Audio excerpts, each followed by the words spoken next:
টলিউডের পাওয়ার কাপল সম্পত্তি থেকে এগিয়ে রাজ না শুভশ্রী?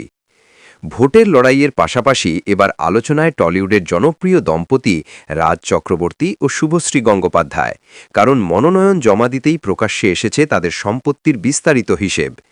ব্যারাকপুর কেন্দ্র থেকে ফের নির্বাচনে লড়ছেন রাজ চক্রবর্তী, আর সেই সূত্রেই জানা গেল তার আর্থিক অবস্থান ঠিক কোথায় দাঁড়িয়ে।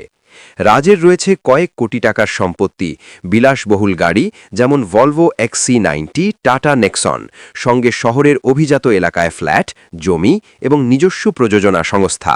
সব মিলিয়ে তিনি নিঃসন্দেহে সফল এবং প্রতিষ্ঠিত। কিন্তু চমকটা অন্য জায়গায়। শুভশ্রী গঙ্গোপাধ্যায় এই দৌড়ে অনেকটাই এগিয়ে। তার ব্যাংক ব্যালেন্স ও বিনিয়োগ 10 কোটিরও বেশি।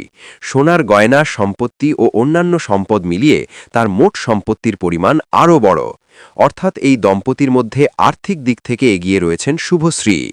তবে শুধুই অর্থ নয়, কাজের দিক থেকেও দুজনেই সমানভাবে সফল। একদিকে রাজের পরিচালনা ও রাজনীতি, অন্যদিকে শুভশ্রীর অভিনয়, দুজনেই নিজেদের জায়গায় প্রতিষ্ঠিত। ভোটের আবহে এই তথ্য সামনে আসতেই নতুন করে চর্চা শুরু হয়েছে টলিউডের এই পাওয়ার কাপলের মধ্যে কে বেশি শক্তিশালী, অন্তত সম্পত্তির নিরিখে।